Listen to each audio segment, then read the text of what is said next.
জার্নালিস্টের সাথে দেখা হওয়ার পরেই প্রথমে বললেন টাইগার কিদার হ্যায়। টাইগাররা ভোট দিচ্ছে দেশে, কেউ ঢাকাতে, কেউ নিজ নিজ জেলাতে। খেলার কথা, থাকার কথা কলকাতায় অথবা কলম্বোতে। সেই বাঘেরাই, তাসকিনরা, লিটনরা বাংলাদেশে। কারণ আইসিসি, ইন্টারন্যাশনাল ক্রিকেট কাউন্সিল, অনেকে আবার মজা করে ট্রল করে বলে ইন্ডিয়ান ক্রিকেট কাউন্সিল, তারা বাংলাদেশের সাথে দ্বিচারিতা করেছে, বাংলাদেশের যৌক্তিক দাবি মানে নেই। যে কারণে আসলে বাংলাদেশ এই টি-20 বিশ্বকাপে, যার ট্যাগলাইন ফিল দ্য থ্রিল, সেই জায়গাটাতে 20 দলের বিশ্বকাপে বাংলাদেশ নেই। কারণ আইসিসি বাংলাদেশের পক্ষে ছিল না, বিসিসিআই বাংলাদেশের পক্ষে ছিল না, তাদের যৌক্তিক দাবিটা মানে নেই।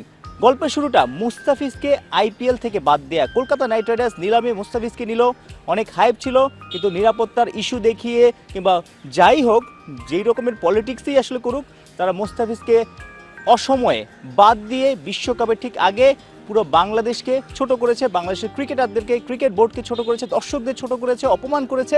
বাংলাদেশ ক্রিকেট বোর্ড মনে করেছে মুস্তাফিজ যদি একা নিরাপত্তা না পায় ভারতের মাটিতে, তাহলে বাংলাদেশ দল কিভাবে নিরাপত্তা পাবে, সাংবাদিকরা কিভাবে নিরাপত্তা পাবে, দর্শকরা কিভাবে নিরাপত্তা পাবে। তাই বাংলাদেশ দল চেয়েছিল যে বাংলাদেশের ম্যাচগুলো যেন এই শ্রীলঙ্কাতে, কলম্বোতে কিংবা ক্যান্ডিতে দেয়া হয়। অনেক রকমের আলোচনা ছিল, পাকিস্তানের সাপোর্টও বাংলাদেশ পেয়েছিল, কিন্তু অন্য দলগুলো ভারতীয়দের পক্ষে, আইসিসির পক্ষে কথা বলে বাংলাদেশের যৌক্তিক দাবি মানেনি। বাংলাদেশ বিশ্বকাপ থেকে সরে গেল, স্কটল্যান্ড আসলো। পরবর্তীতে ভারত পাকিস্তান ম্যাচ নিয়ে কত নাটকীয়তা।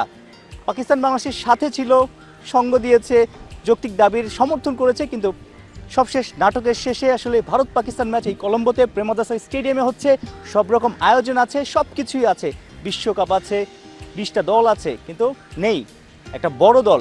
বিশ্ব ক্রিকেটে বড় দল, মাঠের ক্রিকেটে যতটা না বড় দল, তার চেয়ে মাঠের বাইরে বা দর্শকদের কথা চিন্তা করলে, ভিউয়ারশিপের কথা চিন্তা করলে বাংলাদেশ বিশ্ব ক্রিকেটে বড় দল। সেই বড় দলকে আইসিসি, বিসিসিআই, বিশ্ব ক্রিকেট, ইন্ডিয়া, শ্রীলঙ্কা সবাই অনেক বড্ড মিস করছে। তাই কলম্বোতে আসার পর মনে হচ্ছে যে আসলে টাইগার কিদার হ্যায়, বাঘেদের অনুপস্থিতি সবাই বুঝতে পারছে, টাইগার সাপোর্টারদের অনুপস্থিতি সবাই ফিল করতে পারছে। তাই থ্রিলিং ব্যাপারটা আসলে বাংলাদেশকে কেন্দ্র করে একদমই নেই বিশ্বকাপে। সাইফুল রূপক, 71, কলম্বো, শ্রীলঙ্কা।